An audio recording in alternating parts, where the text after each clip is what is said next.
अच्छा, एक बात बताइए, आज तक ऐसा कितनी ही बार हुआ है जब से आप इस ज़िम्मेदारी में पड़ी हैं, फैमिली, बच्चे, परिवार, कि आपने कह दिया हो कि भई हमारे पास तो टाइम ही नहीं है खाना बनाने का।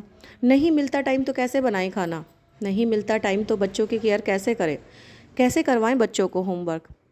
एक उम्र निकल जाती है हमें अपने बारे में ना सोचकर हम सिर्फ फैमिली के बारे में सोचते रहो। तो कैसा कभी होता ही नहीं कि हम उनको ये बोल दें भाई हमारे पास तो टाइम नहीं है तो हम तो खाना नहीं बनाएंगे, कैसे बनाए खाना। लेकिन अपने लिए जहाँ पे अपनी सेहत से जुड़ी हुई बात आती है ना, जैसे योगा एक्सरसाइज करना, तो हम बड़ी आसानी से कह देते हैं समय ही नहीं मिलता, टाइम ही नहीं मिलता, कैसे करें। और बड़ी आसानी से हम इससे अपना पीछा छुड़ा लेते हैं। और ये मेरे साथ भी है, ऐसा नहीं है कि मैं आप लोगों को कह रही हूँ, ये सभी के साथ में है।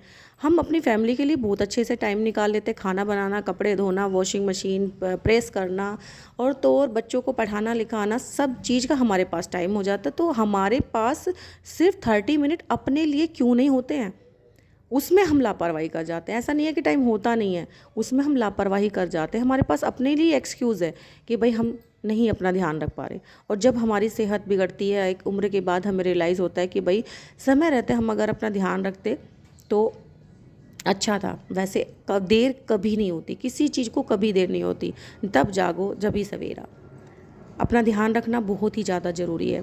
और आज के समय में भाग दौड़ की जो ज़िंदगी है ना, इतने ज़्यादा बिज़ी हो गए हैं लोग। ऐसा नहीं है कि होम मेकर्स फ्री होते हैं, उनको घर में ज़्यादा काम नहीं होता। जो लेडीज़ बाहर वर्किंग हैं, ऑफिस में जाती हैं, वही थोड़ा बिज़ी होती हैं, उन्हीं के पास काम होता है। नहीं भाई, सभी लेडीज़ के पास काम होता है। जेंट्स लोगों के पास भी काम होता है बहुत ज़्यादा। बाहर से पता नहीं उनको क्या क्या झेलना पड़ता है, बहुत सारी बातें सुननी पड़ती है, जब जाके 4 पैसे घर में आते हैं। अब उन्हीं चीज़ों को बचाने के चक्कर में बहुत सारी चीज़ें अपने लिए अवॉइड करते थे। और तो और हम अपने लिए मेडिकल जो इमरजेंसी चीज़ होती है ना, कि भाई आज हमें ये लाना, उन चीज़ों को भी हमारे अंदर बहुत टालने की बात होती है। कभी कभी हम सोचते हैं कि वो लेडीज़ दूसरे को देखते इतना कर लेती है, इतना कर लेती है। भाई वही 24 घंटे हमारे पास हैं, वही 24 घंटे उनके पास हैं, फिर वो कैसे कर लेती हैं जो हम नहीं कर पाते। बस एक ये है कि अपने दिन को प्रोग्राम करने का थोड़ा सा फ़र्क रहता है। उनको एक शेड्यूल होता है डेली का कि अगर उनको 8 बजे ऑफिस पहुंचना है तो पहुंचना ही है। लेकिन हमारा क्या होता है कि अगर हस्बैंड और बच्चों के निकलने के बाद में हम थोड़ा सा लेज़ीनेस दिखा दें तो दिन निकल जाता है, बर्बाद हो जाता है पूरा दिन। अगर उसी में 30 मिनट का समय सिर्फ हम अपने लिए निकाल लें तो हमारी लाइफ भी सुधर सकती है। अभी से, आज ही से अपने लिए सोचो कि अपनी सेहत पे पूरी तरह से ध्यान देना है और ऐसे ही समय बर्बाद नहीं करना है। इस एक एज में आने के बाद में मुझे भी ये रियलाइज़ हुआ कि नहीं, हमें अपने लिए भी तो कुछ करना है। सारी ज़िंदगी निकल गई बच्चों के लिए और हस्बैंड के लिए, सब कुछ करते हुए अपना भी ध्यान रखना हमें ज़रूरी है। वो भी हमारे लिए करते हैं, जैसे उनका कर्तव्य है हम अपना, हमारा ध्यान रखना, अपना करना, ऐसे हमारा तो उनसे भी ज़्यादा है, क्योंकि हमें तो उनका और अपने बच्चों का और अपना सबका ख्याल रखना है। तो इसी के साथ में ना आज की जो वीडियो है वही आप लोग के साथ में शेयर कर रही हूँ, अपना अनुभव शेयर कर रही हूँ। सुनी सुनाई बातें नहीं होती, ये हर लेडीज़ के साथ में बीत होने वाली चीज़ें हैं।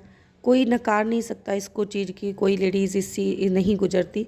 बहुत ज़्यादा पैसे वाली हो या फिर घर हाउसवाइफ हो या मिडिल क्लास फैमिली हो, सबको इस चीज़ से गुजरना पड़ता है।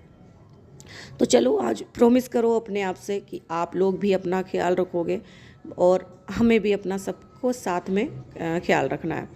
छत पे आ गए हैं, शाम का टाइम है। देखिए दोपहर में कपड़े सुखाए थे, अब शाम में बारिश का काफ़ी अच्छा मौसम हो रहा है। और बिटिया रानी आ गई है साथ में। हम आए थे कि कपड़े भी उतार लेंगे और छत पे थोड़ी सी इवनिंग वॉक करेंगे। इतने अच्छे मौसम में तो बहुत ही अच्छा लगता है। और देख रहे कितना अच्छा मौसम हो रहा है। तो चलिए मौसम का लेते हैं एंजॉय। और आशा करती हूँ कि आज की वीडियो, आज की बातें मेरी आप लोगों को अच्छी लगी होंगी। ऐसा कुछ भी लगे जो बनावटी लगे, आपको अच्छा ना लगे, तो आप प्लीज़ कमेंट बॉक्स में बता सकते हैं। तो अपना ख्याल रखिए। जय माता दी।